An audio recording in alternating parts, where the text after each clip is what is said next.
Welcome to the REI Rookies Podcast. Real Estate Investing Rookies Podcast, episode 74, where we invite you to follow us on our journey towards financial freedom using the power of real estate. I'm Lynette Haas. And I'm Jack Haas. Here at REI Rookies, we believe in a couple key principles. The best way to retain information is by teaching it to others, and a rising tide lifts all boats. We're not competitors, we're a community.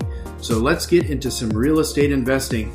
So we got Lynette on the podcast here again this week, and we thought we would jump into the second decision of success on the Traveler's Gift book. We did the first decision about a month or two back, I suppose, right now. So we thought we'd just jump into this one as well. And being Labor Day weekend, it seemed like another good leisurely topic to talk about. So we're going to read along in this book. So the second decision is, I will seek wisdom. Knowing that wisdom waits to be gathered, I will actively search her out. My past can never be changed, but I can change the future by changing my actions today. I will change my actions today. I will train my eyes and ears to read and listen to books and recordings that bring about positive changes in my personal relationships and a greater understanding of my fellow man. No longer will I bombard my mind with materials that feed my doubts and fears. I will read and listen only to what increases my belief in myself and my future. I will seek wisdom. I will choose my friends with care. So that's actually part of the second bit. So let's talk about that first bit, about listening to books and recordings that bring about positive changes in my personal relationships and greater understanding to my fellow man.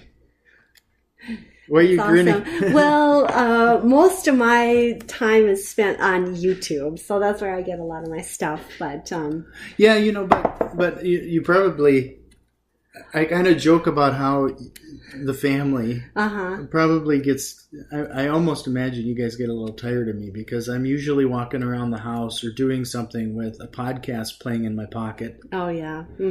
But that's a big change. Like, not too long ago, most of my time would have been spent focused on music or some other thing, like more entertainment versus content.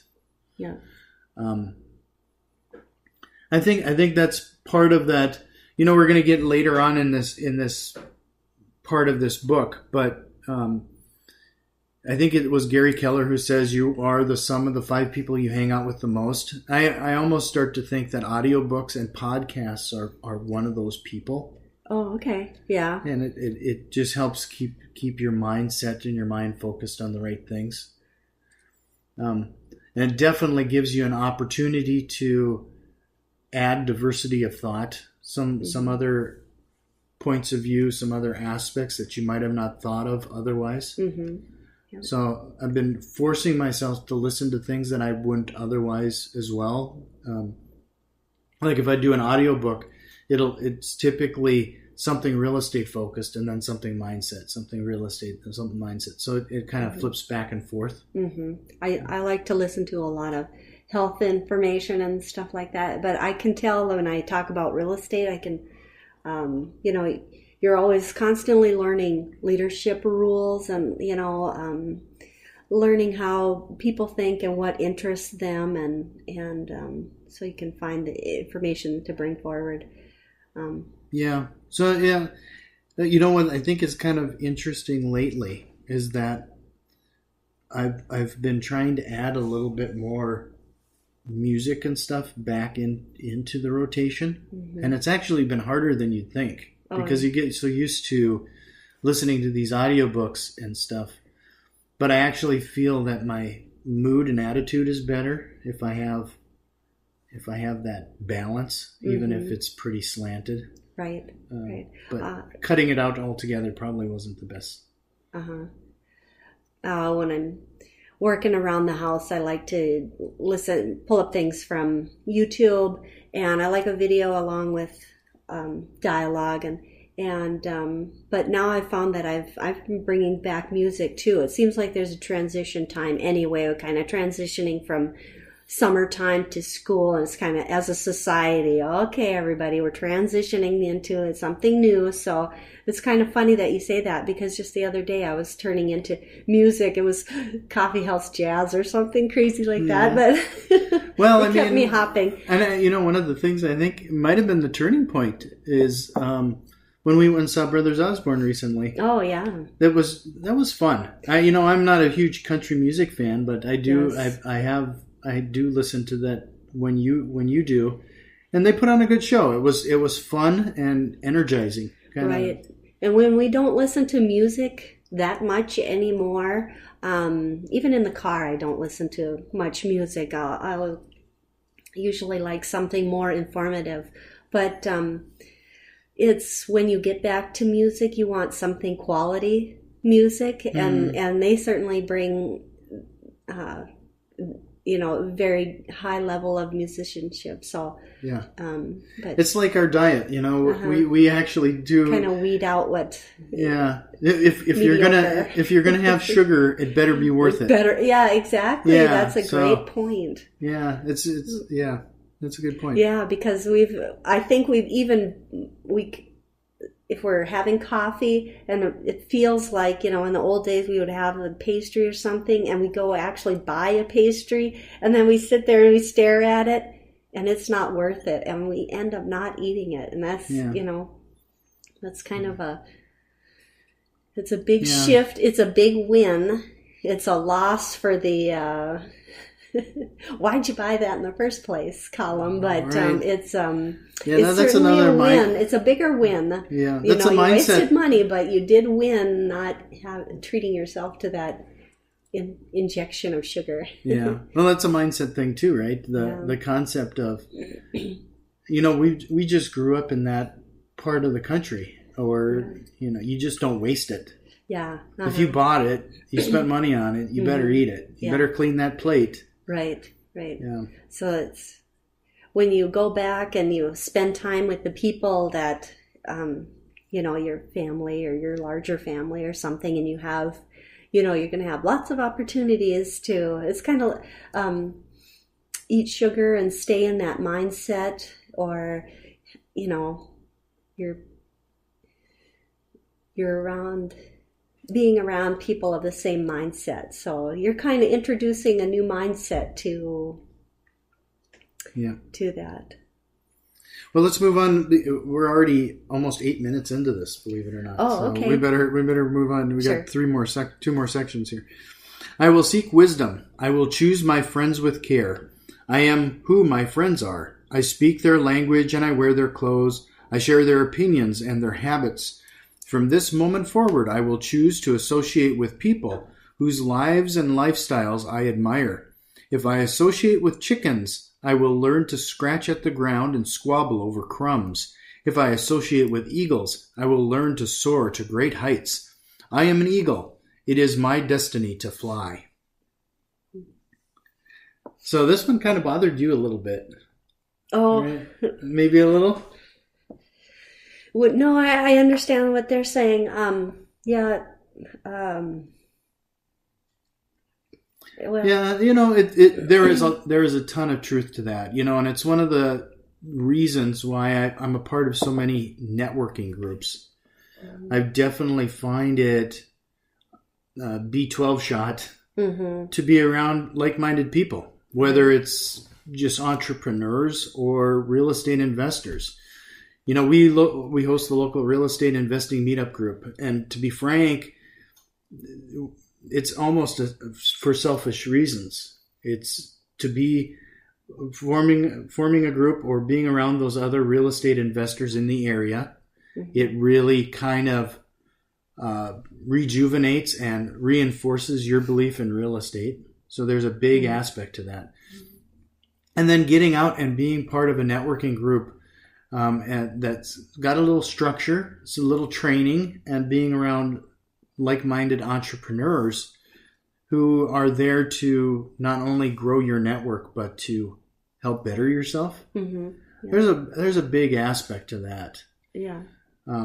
What I think is even more interesting though is if you listen to some of the online gurus, whether it's Gary Vaynerchuk or Grant Cardone or any of these, frankly, they can be pretty brass guys. They basically go as far as to saying that you need to decide on some of those friends that you need to fire and remove those negative impactors on your life. Mm-hmm. Sometimes when I'm talking real estate to some of my friends, I'm not going to fire them, but I'll see their eyes gloss over, and I'll be really excited about talking about real estate and what we've, an accomplishment or a semi-win or something like that, and I see their eyes gloss over, and then I'll think, oh, I better save this for when I go to real estate meetup or talk to one of my real estate friends, and because they'd understand it and they'd be excited. They'd be interested. They'd be interested and they'd be supportive and they'd know what I'm talking about, and I don't have to spend all the energy to explain the fine details or why that's important, but I still talk about real estate to friends and family, but there's a different level of excitement when you go and you talk to your real estate friends or within your real estate meetup,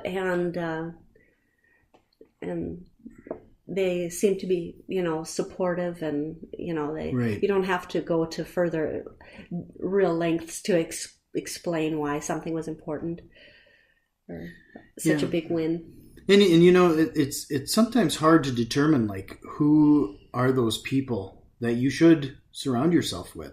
Mm-hmm. I heard somebody recently simply state it as, would they be a person who would cheer for you because you won? Mm-hmm. Like if they actually would genuinely be happy for your success, or are they somebody who is trying to pull you back down? Mm-hmm. There's a lot of insight to that. I mean, there's a lot of people in your life who, I'm going to go outside of what Gary Vee and some of these guys are going to say.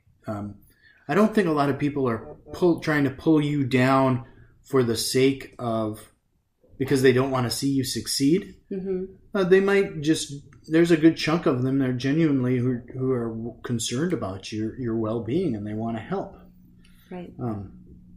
But you also have to take a look at their level of success and where they're sitting right now as well. Mm-hmm. Like, I have a couple people in our lives who are going to, they're definitely naysayers. They're not going to be in the position, or they're not in the stage of life or success that would indicate to me that I should follow their wisdom, mm-hmm. Versus somebody who owns millions of dollars of real estate, mm-hmm.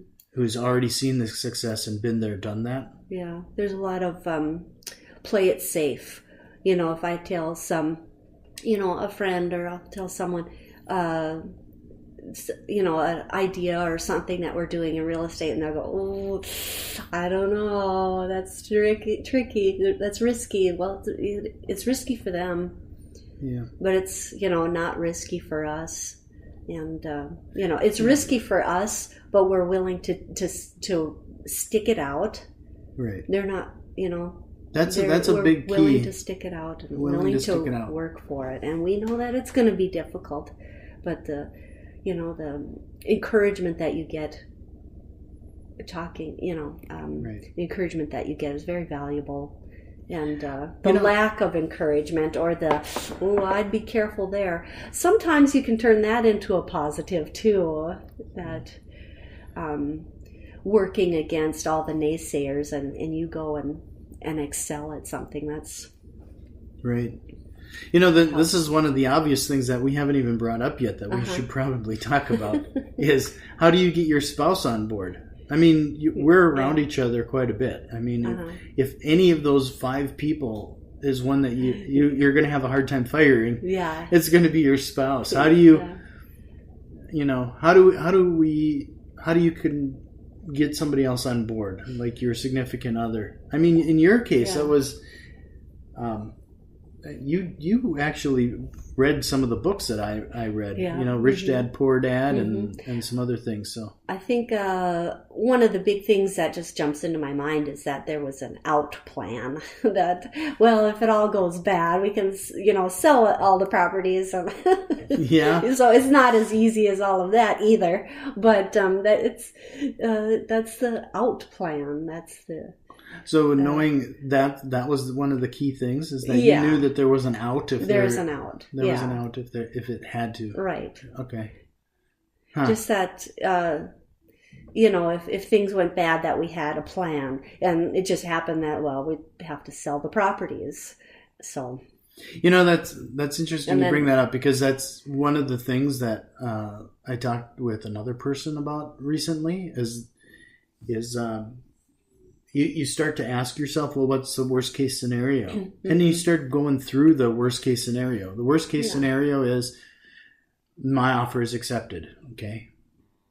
Then the worst case scenario is what happens next? That's the best. Oh, I got to come up with the money. Okay. Now that you got the money, what's the worst case scenario? It's not cash flowing. Okay. Then what do you do with it? The worst case scenario is I got to sell it. Okay, you sell it. In the end, what happened? You get most of your money back, you break even, or you actually make a small profit. I mean, the worst case scenario in the end, when you kind of start going down that path, it may not be as scary as people perceive. Yeah, and that sounds like a step-by-step kind of a thing. It's not a one large chunk of decisions to worry about. It's Sure.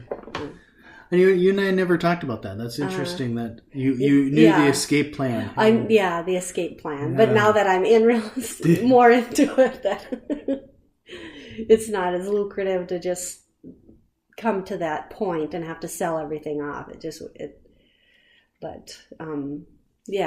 in the beginning. That's that sounded well. Yeah, we would at least have the properties to sell, and then we wouldn't be zero money. Right. Right. Or to to live off. Yeah. In the worst case scenario, we have to move into one of the units. Yeah. Right. So that's a lot of people's dream now. That they can, first-time homebuyers can buy up to 4 units, a 4-unit, a fourplex, and they can live in one and rent the other 3. A lot of people don't know that you can buy up to a 4-unit place with first-time homebuying funds. Oh, that's genius. Yeah, it's kind of neat. I wish we would have known about that early on, right? Yes. Like when we first got married, wouldn't that have changed our lives if we would have done something like that? Well, it's surprising how we grew up and we didn't know any of these real estate tips or tactics, or that everybody can use and be successful at real estate. I mean, I wish and that's kind of like being around the right people and being around the right group, and that's why our real estate meetup's so valuable. Running in town, even at the grocery store, running into real estate minded people, or and just talking about this or that, and you always seem to get a gem out of what you're talking about, and then we go home and we talk about that little gem piece of information, and something starts to grow from there because it was such a good idea, or just talking to people in our group sparks a good idea, or confirms our doubts, puts us at ease at what we were doubting. So there's a lot of truth to the concept that and I think there's even some studies. I don't quote me on that because I'm not sure. I couldn't point you anywhere directly to it. But there's some studies talking about how a person is going to, their income is in pretty close proximity to their friends and family around them. Sure. So if you are hanging out with people and your sole group is from your current job, you're all about making the same amount of money, and you're gonna. That's pretty much it. But if you start hanging out with people who are in the next spot above you, you actually reach up and try to get pulled up. Your income will slowly your income will actually rise. Yes. There's a lot of aspects to that. Well, let's move on to the another bit here. I will seek wisdom. I will listen to the counsel of wise men. The words of wise men are like raindrops on dry ground. They are precious and can be quickly used for immediate results. Only the blade of grass that catches a raindrop will prosper and grow. The person who ignores wise counsel is like the blade of grass untouched by the rain, soon to wither and die. When I counsel with just myself, I can make decisions only according to what I already know. My counseling with a wise man, I add his knowledge and experience to my own and dramatically increase my success.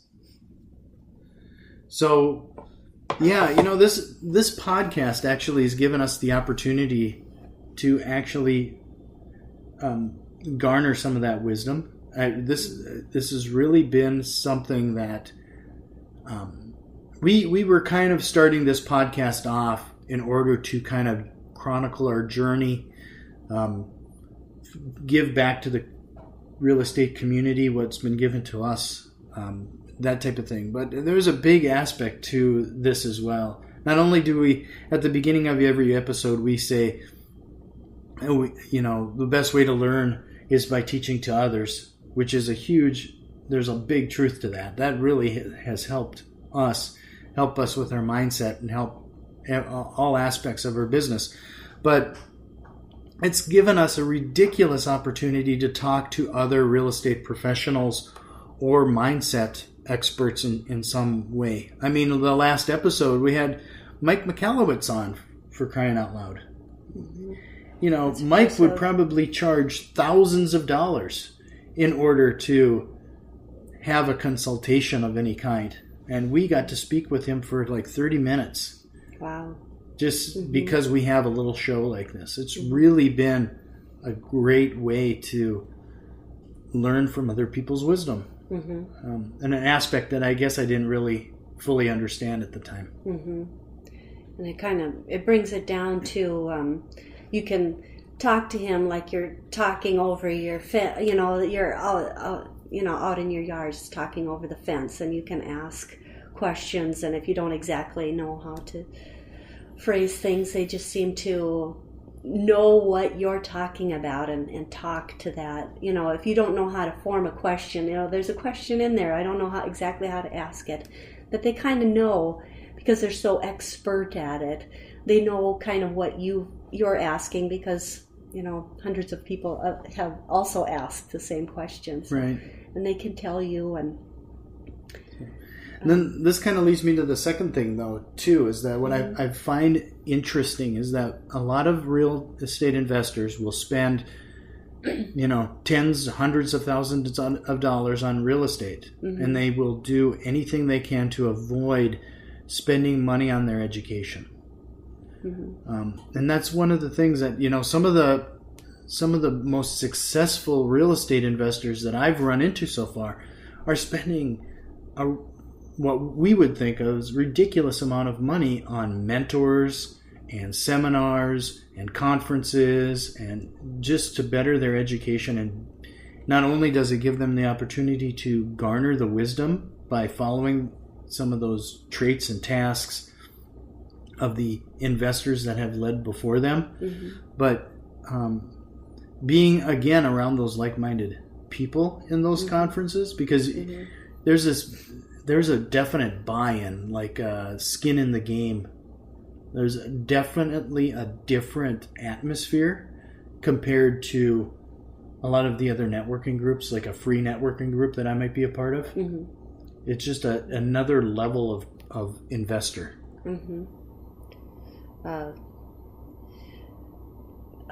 Yesterday I had something interesting happen to me. Speaking of seeking wisdom, I had wisdom just... I was able to speak to a man. I enjoy singing and in bettering my singing, and a little bit here and there. It's kind of my hobby. And I was able to, we were at a breakfast at a farm show, and then the gentleman said, he was a master concert Director, yeah.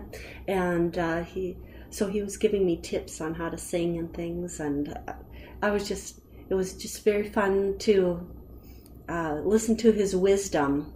And that's kind of where I get he's been asked many questions, the same question kind of over and over by this, and right. He was able to kind of tailor the information to me. Since we were sitting there talking, and he was able to tailor his advice towards me, and he could see what I would needed at the time, and he could tell that I needed more, I'd sing louder, and he gave me tips on that. And that's really neat. You never know where some of these things are going to come from, right? No. One of that's it's kind of a different subject, but the real estate stuff.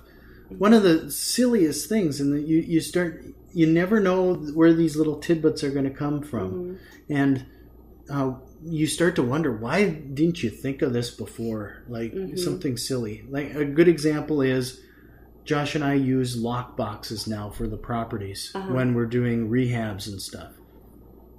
And everybody is like, well, that seems like an obvious thing. You buy a $20 lockbox off of Amazon, you put the key in it, you lock it on the door knob.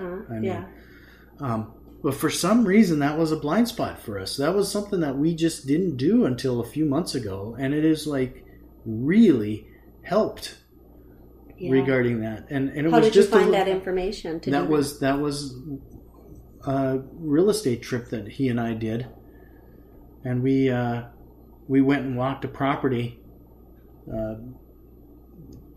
as they were going through rehab, and he had a sheet of paper, and he was like, "Oh, I got to look up the code," and he had the box on the doorknob.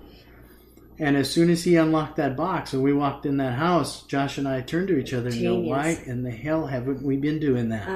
Because otherwise, we've been having to meet every contractor, every real estate agent, every whatever. Keeping track of all the keys. All on our, it was just it saved us so much time, and well worth the $20-$30 those lock boxes cost. It's funny that you get all your information, your information everywhere, and it's interesting that. So the moral of the story: if you're not using lock boxes, go get some. Go get some, definitely.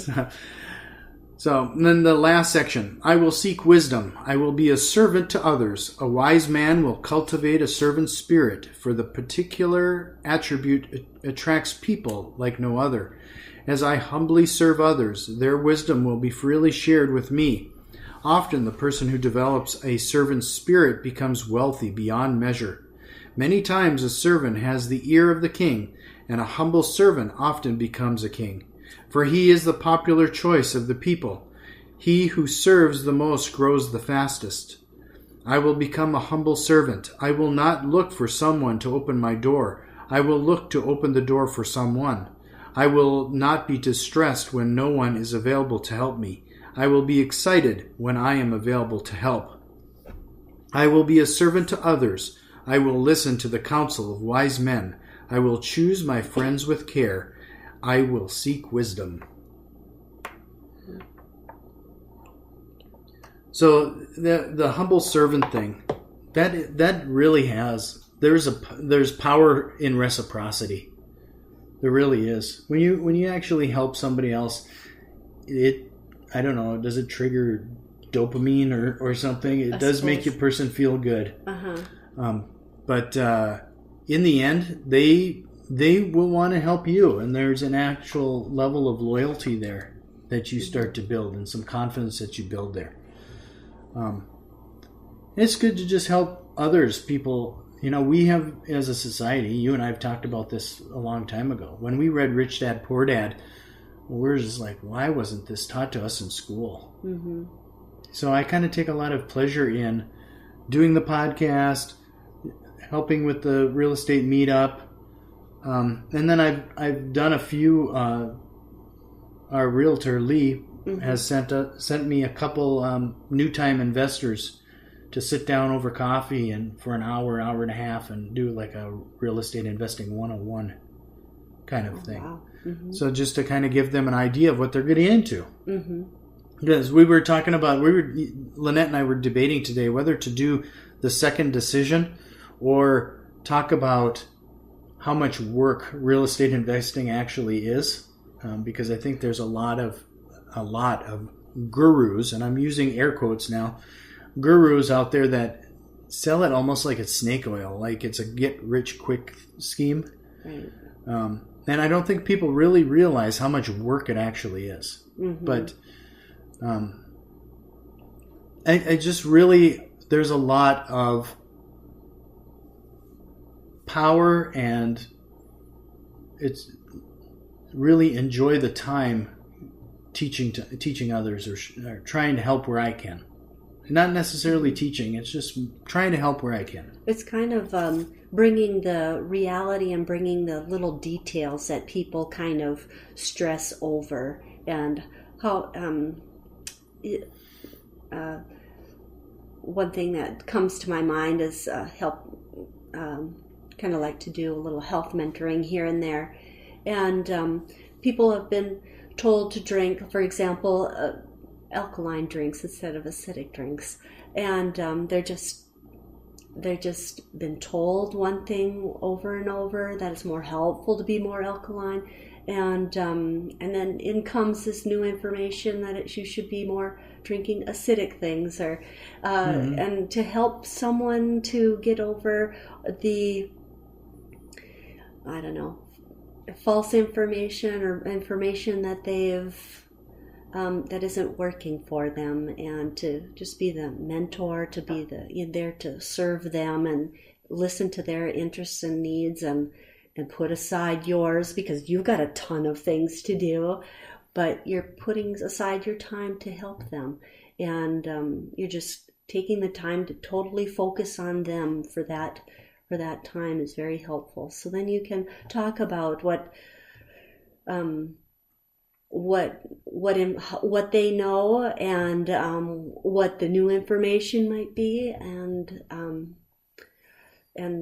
how you can help them through it. So, I'm going to throw one more tip out there for everybody too, is that when you are talking to people, whether you're giving or receiving wisdom, it's time to put the phone away.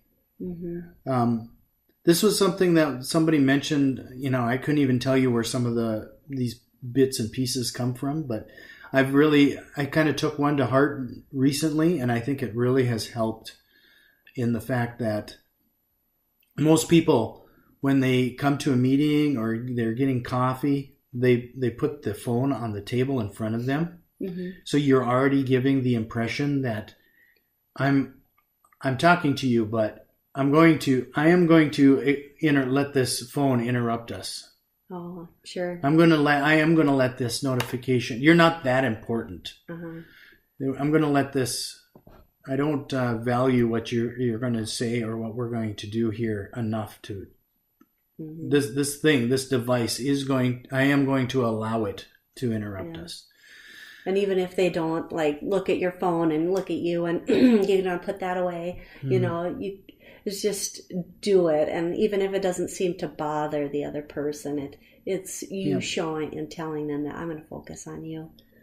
So I have noticed actually already that when I leave my phone in my pocket, and I can feel it vibrate for the rings and the notifications, I never take it out of my pocket. And it is because I do believe that the other person becomes more engaged, and I feel like I am giving more of my attention. Yeah, I think the strongest and the biggest clue of that was when we start putting away our phones more with our kids.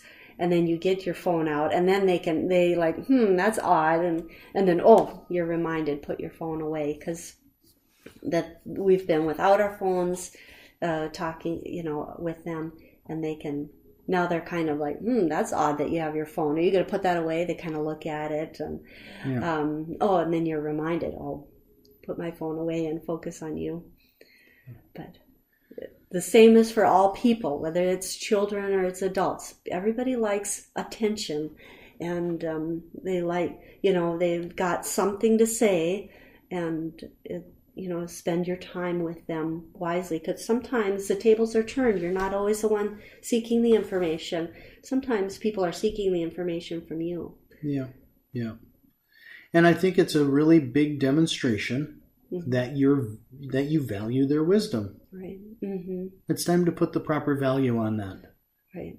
Mm-hmm. So, well, I think we're going to leave it there. Okay. We've been talking for 35 minutes. It doesn't feel that way. No, it doesn't. So it feels like 10 minutes. So, any closing thoughts? We should just wrap it up.